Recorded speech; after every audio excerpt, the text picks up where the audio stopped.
ಉಡುಪಿ ಕರಾವಳಿ ತೀರದ ಅರಬ್ಬಿ ಸಮುದ್ರ ಇದ್ದಕ್ಕಿದ್ದ ಹಾಗೆ ಕಪ್ಪು ಬಣ್ಣಕ್ಕೆ ತಿರುಗಿದೆ. ಕಡಲಿನಲ್ಲಿ ಸಂಭವಿಸಿದ ಈ ಪ್ರಾಕೃತಿಕ ವಿದ್ಯಮಾನ ಎಲ್ಲರ ಗಮನವನ್ನ ಸೆಳೆದಿದೆ. ಅಲೆಗಳ ಆರ್ಭಟ ಜೋರಾಗಿದ್ದು ಕಡಲಿಗಿಳಿದ ಆಳ ಸಮುದ್ರ ಬೋಟುಗಳು ತೀರ ಪ್ರದೇಶದಲ್ಲಿ ಆಶ್ರಯ ಪಡೆದಿದೆ. ಮತ್ತೊಂದು ತೂಫಾನಿಗೆ ಮೀನುಗಾರರು ಸಜ್ಜಾಗಬೇಕಿದ್ದು ಆಳ ಸಮುದ್ರಕ್ಕೆ ಇಳಿದ ಬೋಟುಗಳು ವಾಪಸ್ ಆಗ್ತಾ ಇವೆ. ಉಡುಪಿಯಲ್ಲಿ ಅಲೆಗಳ ಅಬ್ಬರ ಜೋರಾಗಿದೆ. ಅದರ ಜೊತೆಗೆ ಬಣ್ಣ ಸಹ ಬದಲಾಗಿದೆ ನೀರಿದ್ದು. ಈ ಅಪರೂಪದ ದೃಶ್ಯಗಳನ್ನ ನೋಡೋದಕ್ಕೆ ಈಗ ಸಿಗ್ತಾ ಇದೆ. ನೀಲಿ ಸಮುದ್ರವನ್ನ ಇಲ್ಲಿನ ಮೀನುಗಾರರು ಸಹ ಈಗ ಕಣ್ತುಂಬಿಕೊಳ್ತಾ ಇದ್ದಾರೆ. ತೀರ ಪ್ರದೇಶಕ್ಕೆ ಅಲೆಗಳು ಧಾವಿಸ್ತಾ ಇರುವಂತಹ ದೃಶ್ಯಗಳನ್ನು ನೋಡ್ತಾ ಇದ್ದೀರಿ. ಈ ಕುರಿತು ನಮ್ಮ ಉಡುಪಿ ಪ್ರತಿನಿಧಿ ಒಂದು ವಾಕ್ ಥ್ರೂ ನಡೆಸಿದ್ದಾರೆ, ಬನ್ನಿ ನೋಡೋಣ. ಕಡಲು ಪ್ರಕ್ಷುಬ್ಧವಾಗಿದೆ. ಯಾವತ್ತಿಗಿಂತಲೂ ಕಡಲಿನ ಅಬ್ಬರ ಜೋರಾಗಿದೆ. ಕರಾವಳಿ ಪ್ರದೇಶದಲ್ಲಿ ಕಳೆದ 2 ದಿನದಿಂದ ಕಡಲಿನ ಅಬ್ಬರ ಜೋರಿತ್ತು. ಆದರೆ ನಿನ್ನೆ ಸಂಜೆಯ ವೇಳೆಗೆ ಏಕಾಏಕಿ ನೀರಿನ ಮಟ್ಟ 4-6 ಅಡಿಗಳಷ್ಟು ಎತ್ತರಕ್ಕೆ ಏರಿಕೆ ಆಗಿರುವಂಥದ್ದು. ಕೇವಲ ಉಡುಪಿಯ ಮಲ್ಪೆ ಮಾತ್ರ ಅಲ್ಲ, ಕಾಪು ತೀರ ಇರ್ಬೋದು, ಗಂಗೊಳ್ಳಿ ಇರ್ಬೋದು, ಮರವಂತೆ ಇರ್ಬೋದು, ಎಲ್ಲ ಭಾಗಗಳಲ್ಲೂ ಕೂಡ ಕಡಲಿನ ಅಬ್ಬರ ಜೋರಾಗಿದೆ. ನಾವೇನು ನೋಡ್ತಾ ಇದ್ದೇವೆ, ಅಲೆಗಳು ತೀರ ಪ್ರದೇಶಕ್ಕೆ ಬಂದು ಹೊಡೆಯುವಷ್ಟರ ಮಟ್ಟಿಗೆ ತೀವ್ರತೆ ಇದೆ ಅನ್ನುವಂಥದ್ದು. ಏನಿಲ್ಲ ಅಂದರೂ ಒಂದು 50 ಅಡಿಗಳಷ್ಟು ಹೆಚ್ಚು ನೀರಿನ ಒಂದು ಧಾವಂತ ಮುಂದಕ್ಕೆ ಬಂದಿರುವಂಥದ್ದು. 4-6 ಅಡಿಗಳಷ್ಟು ಎತ್ತರದ ಅಲೆಗಳು ಬಂದು ಬೀಸ್ತಾ ಇರುವಂತಹ ದೃಶ್ಯಾವಳಿಗಳನ್ನು ನಾವು ನೋಡ್ತಾ ಇದ್ದೇವೆ.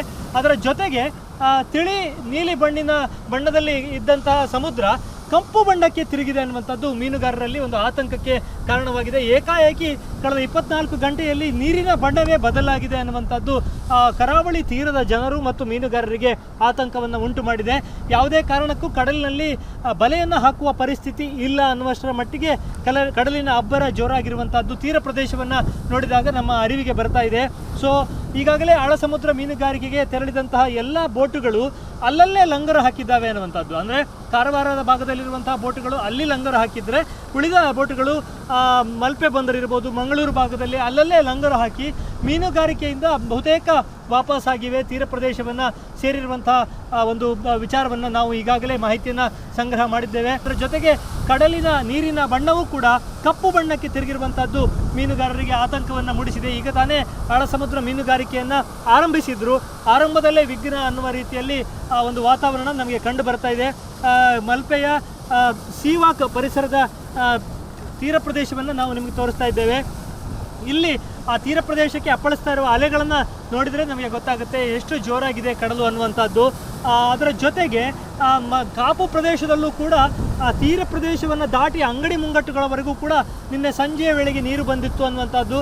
ಕೆಲವು ಅಲೆಗಳು ಅಷ್ಟೊಂದು ಜೋರಾಗಿ ಆರ್ಭಟಿಸ್ತಾ ಇದೆ. ಇವೆಲ್ಲವೂ ಕೂಡ ತೂಫಾನಿನ ಲಕ್ಷಣ ಅಂತ. ಅಂದರೆ ಕಡಲಿನ ಅಡಿಯಲ್ಲಿ ಅಲ್ಲಿನ ಕೆಸರು ಭರಿತ ನೀರು ಮೇಲಕ್ಕೆ ಬಂದಾಗ ಸಮುದ್ರದ ಬಣ್ಣ ಬದಲಾಗುವುದನ್ನು ನಾವು ಗಮನಿಸಿದ್ದೇವೆ. ಆ ರೀತಿಯ ಒಂದು ತೂಫಾನಿನ ಲಕ್ಷಣಗಳು ಕಡಲಿನಲ್ಲಿ ಕಾಣಿಸಿಕೊಳ್ತಾ ಇದೆ ಅಂತ ಮೀನುಗಾರರು ಆತಂಕವನ್ನು ವ್ಯಕ್ತಪಡಿಸ್ತಾ ಇದ್ದಾರೆ. ಇನ್ನೂ ಸುಮಾರು 48 ಗಂಟೆಗಳ ಕಾಲ ಮೀನುಗಾರಿಕೆಯನ್ನು ನಡೆಸುವುದು ಕಷ್ಟ ಅಂತೇಳಿ ಹೇಳಲಾಗ್ತಾ ಇದೆ. ಈಗಾಗಲೇ ಯೆಲ್ಲೋ ಅಲರ್ಟ್ ಇದೆ. ಈಗ ನಮಗೆ ವಾತಾವರಣ ತಿಳಿಯಾದ ರೀತಿ ಕಂಡರೂ ಕೂಡ ಮುಂದಿನ 2 ದಿನಗಳಲ್ಲಿ ವ್ಯಾಪಕ ಮಳೆ, ಆರೆಂಜ್ ಅಲರ್ಟ್ ಘೋಷಣೆ ಮಾಡಿದ್ದಾರೆ. ಇದೆಲ್ಲದರ ಪೂರ್ವಭಾವಿ ಲಕ್ಷಣಗಳಾಗಿ ಸಮುದ್ರದಲ್ಲಿ ಈ ರೀತಿಯ ವರ್ತನೆಗಳು ಕಾಣ್ತಾ ಇರಬಹುದು ಅನ್ನುವಂಥ ಒಂದು ಸಾಧ್ಯತೆ ಇದೆ. ಈ ಬಾರಿಯ ಒಟ್ಟು ಮಳೆಗಾಲವನ್ನು ತೆಗೆದುಕೊಂಡ್ರೆ ಇವತ್ತು ನಿನ್ನೆ ಕಾಣ್ತಾ ಇರುವಷ್ಟು ಅಬ್ಬರ ಕಡಲಿನಲ್ಲಿ ಯಾವತ್ತೂ ಕಂಡದ್ದು ಇಲ್ಲ ಅನ್ನುವಂಥದ್ದು. ಸೊ ಮೀನುಗಾರರು ಎಚ್ಚರಿಕೆಯಿಂದ ಇರುವುದು ಒಳ್ಳೆಯದು. ಅದರ ಜೊತೆಗೆ ಹವಾಮಾನ ಇಲಾಖೆ ಈಗಾಗಲೇ ಮುನ್ನೆಚ್ಚರಿಕೆಯನ್ನು ಕೊಟ್ಟ ಪ್ರಕಾರ ಆರೆಂಜ್ ಅಲರ್ಟ್ ಮುಂದಿನ ವಾರದವರೆಗೂ ಕೂಡ ಮಳೆ ಮುಂದುವರಿಯುವಂಥ ಸಾಧ್ಯತೆ ಇದೆ. ಉಡುಪಿಯಿಂದ ಕ್ಯಾಮರಾಮನ್ ಹರೀಶ್ ಜೊತೆಗೆ ಶಶಿಧರ್ ಮಾಸ್ತಿ ಬೈಲು, ಏಷ್ಯಾನೆಟ್ ಸುವರ್ಣ ನ್ಯೂಸ್.